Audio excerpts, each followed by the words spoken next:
کبھی کبھی نا دل بڑا اداس ہو جاتا ہے، اور اگر انسان کسی منصب پر فائز ہو نا تو سب نے تو اسے آ کے دکھڑے سنانے ہوتے ہیں، تو وہ کس کو سنائے؟ کچھ لوگوں کے ذمہ ہوتا ہے دست شفقت رکھنا، انہیں سب پہ رکھنا ہے، تو وہ اپنا حال کس سے بیان کریں، کس سے کہیں؟ نبی پاک علیہ الصلوۃ والسلام طائف گئے تو طائف والوں نے 10 دن حضور نے قیام کیا تو انہوں نے پتھر مارے، اور حضور واپس تشریف لائے، اور ایام وہ تھے کہ جناب ختیجہ بھی وصال کر گئیں رضی اللہ تعالیٰ، حضور کے محبت کرنے والے چچا ابو طالب بھی انتقال کر گئے، دن غم کے، اور امت ہدایت پذیر نہیں ہو رہی، اس طرف نہیں آ رہی، یہ نبی پاک کے قلب اطہر پر بوجھ، اور حضور علیہ الصلوۃ والسلام ظاہری طور پر غم زدہ، تو حضور تو سب کا شفقت رکھنے والے ہیں، تو محبوب کس سے بات کریں؟ تو رب کریم نے حضرت جبریل کو بھیجا، فرمایا محبوب کو لے آئے نا۔ اس حالت میں جب کیفیات یہ تھیں تو اللہ نے اپنے محبوب کو معراج عطا فرمایا، اور رسول رحمت صلی اللہ تعالیٰ علیہ وسلم کو اللہ تعالیٰ نے اپنے حریم خاص میں بلایا، اور محبوب کریم علیہ السلام کو اللہ تعالیٰ نے وہ تسلی دی کہ اِنَّا فَتَحْنَا لَكَ فَتْحًا مُبِينًا۔ پھر دنیا نے دیکھا کہ پورے روبے زمین پر اللہ نے رسول پاک کے دین کو غلبہ عطا فرمایا۔ ایک حکمت تو یہ، دوسری حکمت یہ تھی کہ اللہ تعالیٰ نے نا نبی پاک کے غلاموں کو مقام دینے ہیں، جنت ملے گی، عروج ملے گا، درجات ملیں گے۔ اللہ فرماتے میں نے مومنوں کی جانوں کے بدلے ان کو جنت دے دی ہے، سودا کر لیا ہے۔ تو وہ جو محبوب پاک نے غلاموں کی جانیں وہاں دے کے اللہ تعالیٰ سے ان کے لیے جنت لی تھی نا، فرمایا لِنُرِيَهُ مِنْ آيَاتِنَا، محبوب ذرا میری نشانیاں دیکھ جائے نا، تو حضور پھر دیکھ کے آئے اور آ کے بتایا، فرمایا عمر میں نے تیرا گھر دیکھا ہے جنت میں، یہ اس عمر کا گھر دیکھا ہے جنہوں نے زندگی ساری زمین پہ سو کے گزاری، میں آپ کا گھر دیکھ کے آیا ہوں جنت میں، اور دروازے پہ حور بھی بیٹھی تھی۔ حضور فرماتے میرا دل کرتا تھا میرے عمر کا مکان ہے اور بڑا شاندار ہے، میں اندر سے دیکھوں، پھر میرے دل میں خیال آیا کہ عمر غیور آدمی ہے، کہے گا محبوب کا اپنا ہی بنایا ہوا قانون ہے، جس کے گھر جاؤ اس کی اجازت سے جاؤ، تو چونکہ آپ وہاں اس وقت ظاہری طور پر موجود نہیں تھے، اجازت طلب نہیں ہو سکتی تھی، لہذا دیکھ آیا۔ حضرت عمر رو پڑے، کہنے لگے مجھے میری ماں روئے میں آپ پر غیرت کرتا، آپ ہی کا تو صدقہ ہے۔ تو رسول پاک علیہ السلام کو اللہ نے وہ ساری چیزیں عطا کی، حضور رات کو کیوں گئے؟ پہلی بات تو یہ ہے کہ یہ جو رات ہوتی ہے نا، یہی بہترین وقت ہوتا ہے رب سے ملاقات کا۔ والذین یبیتون لربہم سجدا وقیاما، اللہ کے بندے راتیں سجدوں میں اور قیام میں گزارتے ہیں۔ آپ نے ناراض نہیں ہونا، ہم راتیں موبائل پہ گزارتے ہیں، ساری رات بیت گئی اور کوئی خاص چیز بھی نہیں، کوئی خاص کام بھی نہیں، کوئی دیکھنے والی چیز بھی نہیں، کوئی ایسا مطلب کوئی مسئلہ بھی نہیں، پتہ نہیں آل فول وقت یاوا گوئی، اور نہایت لغویات میں ٹائم، قیمتی وقت رات کا جو اللہ کی بارگاہ میں حاضری کا وقت تھا، جو اس کے حضور پیش ہونے کا وقت تھا، جو رحمت طلب کرنے کا وقت، اس سارا ضائع کر دیا۔ ہمارے استاد صاحب فرمایا کرتے تھے رات کو پڑھا کرو، سکون ہوتا ہے، بندہ اطمینان سے پڑھ سکتا ہے، مطالعہ ہوتا ہے۔ کون پڑھے؟ اب تو دینی طلباء کے پاس بھی اللہ ماشاء اللہ وہ ذوق نہیں ہے کہ وہ کتاب کی طرف رجوع کرے، مزاج نہیں رہا۔ میرے بھائی رات کا وقت اللہ سے ملاقات کا، لیلا من المسجد الحرام الى المسجد الاقصی، رات کے وقت حضور تشریف لے گئے۔ بڑی خوبصورت بات لکھی حضرت شیخ ابو نور رحمۃ اللہ علیہ نے، وہ فرمانے لگے حضور کا ہر صحابی چاہتا تھا میں اپنے رب کو ملوں۔ وَإِذَا سَأَلَكَ عِبَادِي عَنِّي فَإِنِّي قَرِيبٌ، تڑپ کے آئے نا صحابہ، ایک دن عرض کی یا رسول اللہ رب کو دیکھنے کو جی چاہتا ہے، اس سے ملنے کو جی چاہتا ہے۔ تو اللہ کریم نے فرمایا وَإِذَا سَأَلَكَ عِبَادِي عَنِّي فَإِنِّي قَرِيبٌ، محبوب جب آپ کے پاس آ کے میرے بندے میرے بارے میں پوچھیں تو آپ ان سے فرما دیں میں ان کے قریب ہی ہوں، جب دعا مانگیں گے میں قبول کروں۔ تو حضور علیہ السلام اگر غلاموں سے فرماتے میں جا رہا ہوں تو رب کی ملاقات کا شوق تو ہر جگہ تڑپتا، شاید باقی بھی عرض گزار ہوتے حضور ہم نے بھی جانا ہے، اور جہاں جبریل امین نہیں جا سکے وہاں کوئی کیسے جاتا؟ وہ کئی دفعہ انسان نے کہیں جانا ہوتا ہے نا، بلا مثال و بلا تشبیہ، صرف ذہن میں بات اتارنے کے لیے مثال دیتا ہوں، جانا ہوتا ہے نا تو بچے بھی ضد کرتے ہیں میں نے بھی جانا ہے۔ اب بچوں کے جانے کی جگہ نہیں ہے، وہاں لے جایا نہیں جا سکتا، تو والد کیا کرتا ہے؟ ان کے سونے کا انتظار کرتا ہے، تو رات کو سو جائیں تو سوئے سوئے نکل جاتے ہیں۔ ہاں اتنا کام ضرور کرتا ہے کہ جب واپس آتا ہے تو ذرا تحفے لے کے آتا ہے، ذرا تحائف کے ساتھ آتا ہے تاکہ بچے راضی ہو جائیں۔ محبوب کریم جا رہے تھے، کریم اگر فرماتے میں جا رہا ہوں تو سب تڑپتے، سب، ذرا سا تو دل ہے مگر شوق اتنا، میں بھی وہی لن ترانی سنا چاہتا ہوں. سب خواہش کرتے لیکن سب سو رہے تھے.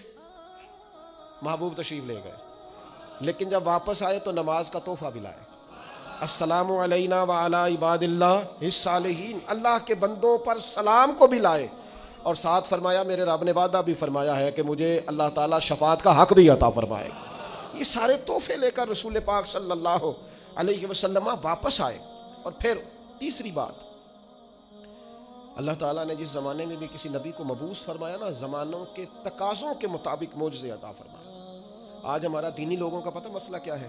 ہم قوم کی زبان کو نہیں سمجھتے, لوگوں کے نظریات کو نہیں سمجھتے. وہ ڈاکٹر اقبال کہتے ہیں ایک شخص سخت بھوک لگی ہوئی تھی تو ایک مولانا اسے دین بتا رہے تھے. آپ دیکھیں نا, حضور مکہ سے صحابہ کو لے کے مدینہ طیبہ آئے ہیں نا, تو سب سے پہلے نبی پاک علیہ السلام نے ان کی رہائش کا بندوبست کرایا, بھائی بھائی بنائے, روٹی کھائیں گے آرام سے سوئیں گے تو پھر دین کی بات ہوگی. ہم تقاضوں کو نہیں سمجھتے. اقبال کہتے ہیں کہ وہ بندے کو بھوک لگی تھی تو مولانا اسے دین بتا رہے تھے, تو اب وہ تڑپ رہا تھا کہ کھانا ملے, تو فرماتے ہیں میں نے کہا اسے پہلے روٹی کھلا لے, یہ کھانا کھا لے گا, اس کی طبیعت بحال ہو جائے گی, پھر تیری بات اس کی سمجھ میں جلدی آئے گی. اس کے شکم کی آگ کو تو روٹی چاہیے, اس کو پہلے کھانا دے. دینی ہم لوگ کیا کرتے ہیں, میں اپنی کمزوری بیان کر رہا ہوں, ہم بعض اوقات لوگوں کی سوجھ بوجھ کے اوپر کے مسائل چھیڑ دیتے ہیں, اس کا لازمی نتیجہ یہ نکلتا ہے کہ لوگ کہتے ہیں ہماری سمجھ میں بات نہیں آ رہی. تو میرے عزیز, جب آپ لوگوں کے شعور کے مطابق بات کریں گے, شعور کے مطابق, تو بات سمجھ میں آئے گی. رسول کریم صلی اللہ تعالیٰ علیہ وسلم کو اللہ تعالیٰ نے معراج عطا فرمائی, اس کی حکمتیں ہیں. نبی پاک صلی اللہ تعالیٰ علیہ وسلم مسجد اقصیٰ میں تشریف لے گئے. رسول پاک نے نبیوں کی امامت کروائی. نماز اقصیٰ میں تھا یہی سر, یا معانی ہو اول آخر, دست بستاب وہ سب پیچھے حاضر جو سلطنت پہلے کر گئے تھے. نبی کریم نے نبیوں کی امامت کرائی. ملت کے نوجوانوں, میری بات ذرا زیادہ غور سے سننا, روب کا شکار نہ ہوا کرو, کبھی روب کا شکار نہ ہونا. فلاں آدمی بڑی گاڑی میں آیا ہے تو مجھ پر اس کا روب طاری ہو جائے, بہت بڑے پیسے لے کے آیا ہے تو روب طاری ہو جائے. وہ میں نے دیکھا ہے کہ فلاں کے میں علاقے میں گیا تھا, سڑکیں بڑی پکی بنی ہوئی ہیں. روب, یہ روب سے نکل آؤ. جب روب طاری ہوتے ہیں تو سچ نہیں بولا جاتا, جب روب طاری ہوتے ہیں تو پھر انسان کی اپنی شخصیت ساری ضائع ہو جاتی. پھر آپ کا کوئی نظریہ نہیں, آپ کو تو جو کوئی کہے گا آپ وہ کر دیں گے, چونکہ آپ پر روب طاری ہوتا ہے. ہمارا مزاج ہے, پر تھوڑے پیسے کم ہیں ہمارے پاس, یا کسی کا خیال ہے کہ ہم کسی, خدا نہ خواستہ وہ کسی کا خیال ہے, ورنہ کوئی برادری چھوٹی بڑی نہیں ہوتی, کہ ہم کسی ایسے خاندان سے ہیں جو بظاہر چھوٹا قبیلہ. روب کا شکار ہوتے ہو. اس رسول کے ماننے والے لوگ روب کا شکار ہیں جو سب نبیوں کے آگے کھڑے ہو کے امامت فرما رہے ہیں. تمہارے حصے میں امامت آئی ہے, امامت تم نے امامت کرنی ہے. کنتم خیر امت اخرجت للناس, تم نے امام بننا ہے, اور تم چھوٹی چھوٹی باتیں کر رہے ہو, کمزور باتیں کر رہے ہو, ڈرے ڈرے محسوس ہو رہے ہو. تمہارا طرز زندگی سہما ہوا ہے. مسلمان جس ملک میں جاتا ہے کمزور بات کرتا ہے, جس جگہ کھڑا ہوتا ہے اپنے آپ کو مظلوم ثابت کرتا ہے. جہاں بات کرتا ہے تو وہ کوشش کرتا ہے میں قابل رحم بن کے بات کروں. جہاں بات کرتا ہے اس طرح کرتا ہے کہ میں جناب بڑا, مجھے مدد کی حاجت ہے, میری مدد کریں. اقبال کہنے لگے بس 3 کام کر, لمبی نہیں, کوئی لمبی بحث نہیں, کوئی فلسفہ, صرف 3 کام کر. سبق پھر پڑھ صداقت کا, عدالت کا اور شجاعت کا. اس شعر کو بھی بعض لوگ غلط پڑھتے ہیں. صرف 3 چیزیں, سبق پھر پڑھ صداقت کا, عدالت کا, شجاعت کا. کوئی لمبی بات نہیں. ایک تو سچ بولا کر, سچائی کا سبق پڑھایا کر, اور دوسرا عدل کیا کر. اپنی ذات سے شروع کر, اپنے آپ کو قانون کے سامنے پیش کریں. آپ کوئی بھی ہیں, قانون کے سامنے. کیا رسول پاک علیہ السلام سے بڑھ کر بھی کوئی بڑا عادل ہے؟ لیکن حضور نے تو اپنے ظاہری وصال سے قبر پر منبر پر بیٹھ کر فرمایا تھا میں اللہ کا بندہ ہوں, رب کی بارگاہ میں حاضر ہونے والا ہوں, کسی کو مجھ سے کوئی تکلیف پہنچی ہو تو بدلہ لے سکتا ہے. اگر حضور فرماتے ہیں تو کیسے بالا تر ہو گیا؟ اپنی ذات سے. ہم انصاف کرنا چاہتے ہیں پر دوسروں کے لیے, اپنی ذات سے عدل شروع کریں, اپنی ذات سے. اور تیسرا فرمایا شجاعت کا, بزدلوں والی زندگی نہ گزارو. ساری زندگی اسی رٹے میں ہمارا وقت ضائع ہو جاتا ہے. لوگ کیا کہیں گے, لوگ کیا کہیں گے, لوگ کیا کہیں گے, لوگ کیا کہیں گے. ایک دوست مجھے پچھلے دن کہنے لگے وہ میرا دل تو بڑا کرتا ہے کہ اب نہ میں بعض چیزوں سے باہر نکل آؤں, پر لوگ کیا کہیں گے. تو میں نے ان سے کہا کہ اگر آپ نے یہ کام نہ کریں, آپ لوگوں کی بات مانیں, تو پھر لوگ آپ کو ولی مان جائیں گے. جو کام کسے بادشاہ جو بات بھی تھی ان کی، مطلب اگر آپ نہیں کرتے اور آپ وہی کرتے ہیں جو لوگوں کی رائے ہے تو پھر ولی اللہ مانیں گے لوگ آپ کو؟ یہ آپ کہتے نہیں پھر بھی نہیں مانیں گے. تو میں کہا پھر لوگوں کو چھاڑنا رب رسول دی سوڑ. کیا بات کرتے ہیں آپ دلیر بنے، زندگی شجاعت والی. رسول پاک کا مزاج کیا تھا؟ حضرت انس بن مالک رضی اللہ تعالیٰ عنہ ارشاد فرماتے ہیں کہ ایک دن رات کو مدینہ منورہ میں شور کی آواز آئی کسی ایک جانب سے، تو سب لوگ اٹھے اور ایک دوسرے کو اٹھانے لگے، اٹھو اٹھو دیکھو کیا ہوا. فرماتے ہیں لوگ جمع ہو رہے تھے، نیزے لا رہے تھے، تلواریں نکال رہے تھے، ہم ابھی تیار ہو رہے تھے. اچانک نظر اٹھی تو اللہ کے رسول علیہ السلام گھوڑے پر بیٹھ کر جدھر ہم جانا چاہ رہے تھے نا شور والی جگہ، حضور ادھر سے واپس آ رہے تھے اور فرمانے لگے کوئی بات نہیں ڈرنے والی، میں دیکھ آیا ہوں جانور لڑ پڑے تھے آپس میں اور نیزہ حضور کے دست مبارک. اقبال کہتے کچھ نہ کر، تو کہتا ہے کہ پیسے آئیں گے تو میں امام بنوں گا، قیادت کروں گا، تو کہتا ہے میرے پاس بہت بڑا برادری ازم ہو تو آگے بڑھوں گا. نہیں، سبق پھر پڑھ صداقت کا، عدالت کا، شجاعت کا. فرمایا رب پتہ تیرے ساتھ کیا کرے گا، لیا جائے گا تجھ سے کام دنیا کی امامت کا.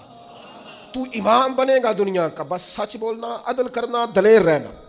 یہ 3 خوبیاں آج پوری امت کو اس کی ضرورت ہے. اہلیان پاکستان کو ضرورت، ہمیں اور آپ کو ضرورت ہے، گھروں خاندانوں میں ضرورت ہے. سبق پھر پڑھ صداقت کا، عدالت کا، شجاعت کا، اور لیا جائے گا تجھ سے کام دنیا کی امامت کا.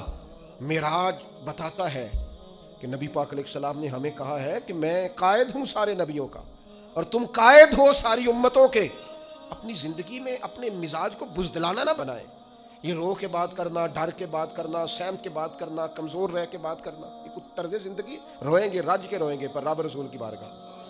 باقی زندگی دلیرانہ گزاریں، اپنے مزاج میں طاقت پیدا کریں. ایک بات معراج کے مسئلے میں آپ کی خدمت میں ضرور عرض کرنا چاہتا ہوں. یہ جو معراج ہوتی ہے نا، معراج، یہ جو عروج ملتا ہے یہ انسانیت کو ملتا ہے. فرشتے تو ہیں ہی وہاں، جو درجے بلند ہوتے ہیں نا، فرشتوں کو جو درجہ ہے وہ ان کا متعین ہو گیا ہے. یہ جو درجوں میں بلندی ہوتی ہے یہ مومنوں کی ہوتی ہے.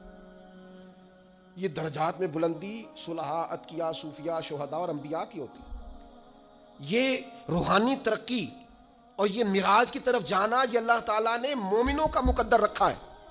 جس طرح اپنے مال میں روز ترقی کی جدوجہد کرتے ہو نا، اور صرف 4 سے 6 مہینے پتہ چل جائے دکان میری ٹھیک نہیں چل رہی، نفع نہیں دے رہی، تو بند کر دیتے. کہتے ہو میں اب نقصان میں جاؤں. اپنی روح پر غور کر، اپنے باطن پر توجہ دے. اگر تو خسارے میں جا رہا ہے تو واپس آ مصلی کی جانب. اگر تیرے باطن کے اندر میل کچیل جم گیا ہے تو کر سجدہ رج کے اپنے رب کو. اور اگر دل ڈھانڈا ہو گیا ہے تو پھر کوئی رات ڈھونڈ جس میں تو رو سکے اپنے مالک کے حضور. اگر روحانی طور پر سخت دن ہو گئے، خسارے میں چلے گئے، ترقی رک جائے گی. عروج ہو، تیری طبیعت میں عروج ہو. رسول پاک صلی اللہ تعالی علیہ وسلم نے حضرت حارثہ بن نعمان سے کہا تھا، یہ ان کا باطنی عروج تھا اور یہ شان ہے ان کے غلاموں کی. کیف اصبحت یا حارثہ، حارثہ آج صبح کیسے کی؟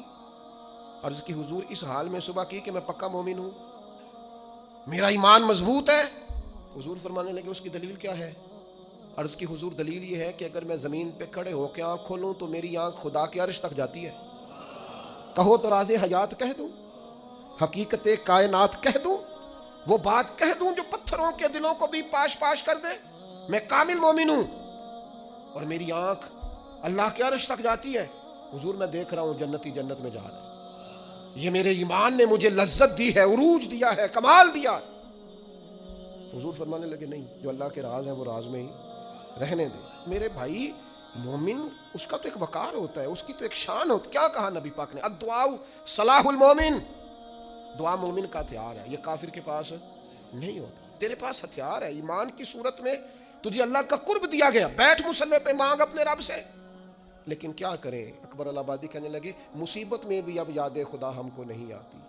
دعا منہ سے نہ نکلی، جیبوں سے عرضیاں نکلی. مختلف افسروں کو مختلف محکموں میں درخواستیں جمع کراتے ہو، رب کی بارگاہ میں آتے ہی نہیں. عروج تیرا تب پلے گا، تیری ترقی تب ہوگی جب پتہ چلے گا کہ تیرا قرب الہی کتنا ہے. میرے قبلہ عالم حضرت تاج الشریعہ رحمۃ اللہ علیہ کی ایک بات مجھے نہیں بھولتی. کسی نے کہا حضور فلاں مولانا بڑے معروف ہیں اور فلاں آدمی جو ہے ان کا بڑا مقام ہے اور فلاں کا بڑا نام ہے اور فلاں کا بڑا تذکرہ ہے. تو آپ فرمانے لگے دعا کرو اللہ کی بارگاہ میں مقام بنے. دعا کرو بارگاہ محبوب میں مقام بنے. دنیا میں تو مقام بنتے بھی ہیں اور مقام دیکھنا یہ ہے کہ ان اللہ کیا مقام ہے. اللہ تعالیٰ نے رسول پاک کو عروج عطا فرمایا. جم کے نہ بیٹھ جائیں, کام کریں, آگے بڑھیں, جد و جہد کریں. زندگی جو پانی چلتا رہتا ہے نا, اس میں کوئی ناپاکی گر بھی جائے نا تو چلتا پانی پاک ہوتا ہے, کیونکہ چل رہا ہے نا. جو لوگ کام کرتے رہتے ہیں کرتے رہتے ہیں. میری والدہ صاحبہ سے کبھی کو کہتا تھا نا آپ بیٹھ جائیں, آپ تو کہتے پتر میں نے کچھ کرن دے ہو جی, میں بہ گئی تو پھر بہ گئی. جو لوگ بیٹھ جاتے ہیں وہ پھر کچھ کریں, جد و جہد کریں, آگے بڑھیں. عروج پانا ہے امت کو, اور سب کو کام کرنا, سب کو مل کے جد و جہد کرنی, سب کو مل کے آگے بڑھنا, سب کو کوشش کرنی. طلباء جب یہاں اٹھتے ہیں, بیٹھتے ہیں, آتے ہیں, جاتے ہیں, کھاتے ہیں, اور یہاں بچوں نے امتحان دیا رون کے, میں دیکھتا تھا تو میں کہتا تھا یا اللہ یہ ہم سے ہی کام کرا لیا تو نے, ہم کہاں اور یہ خدمات کہاں. تو اگر اتنے سے بچے ہمارے جیسا کمزور آدمی لے کے چل سکتا ہے تعلیمی کاوش میں, تو میرا خیال ہے تھوڑی تھوڑی جد و جہد کریں, تھوڑی تھوڑی ہمت کریں کہ سارا دن بیٹھ کے جہالت کا رونا ہی رونا ہے کہ تعلیمی نظام ٹھیک نہیں. کوشش تو کریں. کیا کہا تھا کسی نے کہ شکوائے ظلمت شب سے تو کہیں بہتر تھا اپنے حصے کی کوئی شمع جلاتے جاتے. ساری رات رونا کہ اندھیرا بڑا ہے, کوئی کام ہے تو ایک شمع تو روشن کر دا, اپنے حصے کا چراغ تو جلا. حضور نے ہمیں بتایا ہے کہ جد و جہد, ترقی. رسول پاک نے آخری خطبہ میں یہ فرمایا تھا, فرمایا دین میں مکمل کر کے جا رہا ہوں, لیکن بلغ عنی ولو آیا, تمہارے پاس اگر ایک آیت ہے تو اسے لے کے دنیا میں نکل جانا اور میرا پیغام آگے دینا. پھر نکلے. حضرت بلال ملک شام آئے, میزبان تھے جناب ابو ایوب انصاری مدینے میں, لیکن وہ ترکی آئے. وہ کہاں صحابہ پہنچے, وہ نکل گئے. انہیں پتا تھا جنت البقیع میں دفن ہونے کی بڑی فضیلت ہے, لیکن حضور کا دین پھیلانے کی فضیلت اس سے بھی کہیں زیادہ ہے. لہذا وہ میدانوں میں نکلے. اپنی زندگی کو جامد نہ کریں, 2-4 صحت کے بہانے بنا کر اور 2-4 اور بہانے بنا کر جم نہ جائیں, بیٹھ نہ جائیں, آگے بڑھیں, جد و جہد کریں.